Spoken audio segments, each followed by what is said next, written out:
Hello, I'm Joseph Giunta, the music director and conductor of the Des Moines Symphony, welcoming you to today's Listening Room, a part of the DMSO at Home series of videos produced by our musicians from their homes to yours. Today, I'll speak about the music I have programmed for our historic 6th live stream concert. There are 4 pieces on the program that span 139 years. The first 2 pieces on the program were written for wind instruments. This was common in the days of Beethoven, Mozart, Haydn, and other composers. Some of these composers worked for families of aristocrats, providing music for all occasions, state visits, formal concerts and dinners, as well as informal outdoor activities and parties. Composers from the 19th century would occasionally follow suit, and would also compose concert pieces for wind instruments. 2 of these composers included the German Richard Strauss and the Frenchman Charles Gounod. I have asked thousands of musicians what attracted them to music. The vast majority of them reminisce about going to a concert with their parents and hearing a great sweeping romantic work of Brahms or Tchaikovsky or Rimsky-Korsakov even, that completely overwhelmed them. The immense sound emanating from the 100 and so musicians on stage was memorable and acted as a catalyst to find out more about the music. Many say that it was music from Hollywood films that first introduced them to classical music. Who can forget Mickey Mouse playing a bouncing young apprentice with buckets of water with the music of Dukas' Sorcerer's Apprentice playing in the background? Or the first living creatures depicted in film while Stravinsky's Rite of Spring was being heard. Well, Richard Strauss composed music that was bigger than life, that certainly makes memorable impressions on anyone that pays attention. He was a late Romantic composer who pioneered orchestration to its fullest while creating thick, lush, and beautiful harmonies. The tone poem was his preferred choice of form, and as a natural storyteller, this form was perfect to align his musical gifts with the stories he chose to tell. Don Juan, Ein Heldenleben, the Alpine Symphony, and Till Eulenspiegel's Merry Pranks are all examples of large-scale works capable of filling with sound even the largest of concert halls, and they are certainly on the bucket list of every serious musician to perform at least once in their lifetimes. From a very early age, Strauss was fascinated by wind instruments, mainly brought on by his father, the Munich court's principal horn player. When he composed his Serenade for 13 wind instruments in 1881, he had already published a string quartet, some piano music, and an orchestral march. As a young boy, Strauss attended his father's rehearsals regularly, time well spent for a budding young musician. During rehearsals, he was able to question the musicians about their instruments. He took detailed notes, and the Serenade is the offspring of this time of his life. The piece has striking melodies, lyricism, and unique harmonies that were glimpses of what was to come later.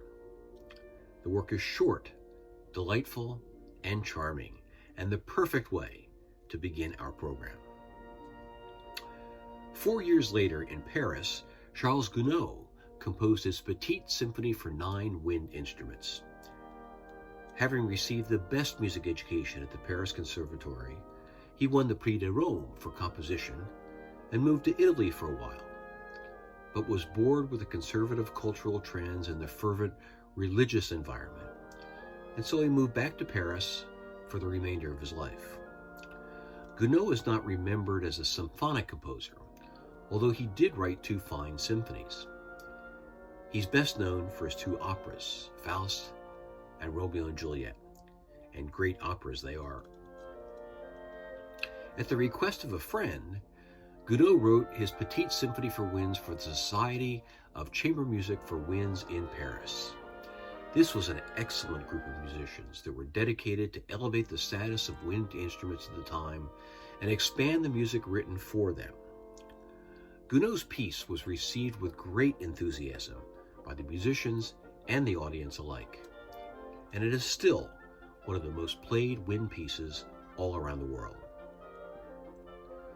The piece opens very resolutely, but then breaks into a prancing allegretto.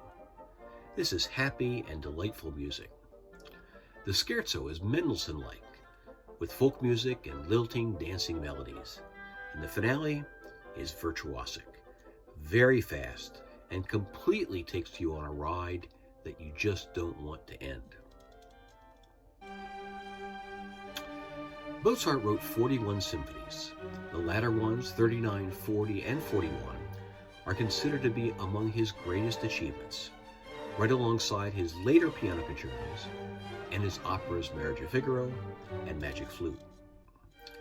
And while the greatness of these pieces overshadow his earlier works, there is something quite gripping about his Symphony No. 25, written when he was only 17 years old. Perhaps it's because the piece is in G minor, only one of two symphonies in minor keys. This key often expressed tragedy, which Mozart created just as easily as he created joy in his music. It also represents a coming of age for him as a composer. The piece is different than his previous symphonies to date, and this got the attention of all that supported him at the time. Some critics point out that this piece makes his transformation from entertainer to artist, from a wunderkind to being on the threshold of being a great composer. The first movement begins with a loud syncopated pattern in the violins and violas that immediately grabs the listener's attention. The oboe has a prominent role in the piece. It's also unique that this is one of only 4 symphonies that uses 4 horns. It was written by Mozart. Friedrich Delius is not a household name in the States, but if we lived in the UK, it's a name as popular as Mozart or Beethoven. Delius lived from 1862 to 1934 and actually spent a few years living in Florida and Virginia. He was born into a wealthy family, but resisted the family mercantile business for music. Delius wrote the reflective and picturesque tone poem On Hearing the First Cuckoo in Spring in 1912. There's a Norwegian folk song in it that got the attention of Grieg at the time. The story goes that the great English conductor Sir Thomas Beecham and Delius spent some time roaming the Norwegian mountains together in 1909 and stumbled upon this tune. Later, that same tune was brought to Delius by composer friend Percy Grainger. He took this as a sign to incorporate the song into his music. The piece opens with 3 measures that set the mood of tranquility and peacefulness like no other. The first theme is a series of cuckoo calls passed from oboe to strings. The second, the Norwegian folk song I just spoke about, is played by the violins. The clarinet appears at the end with a nostalgic reminder of the cuckoo far in the distance. Remember to click on the links on the web page right after this if you are interested in hearing the music I referenced above. And thanks for joining me in another DMSO Listening Room.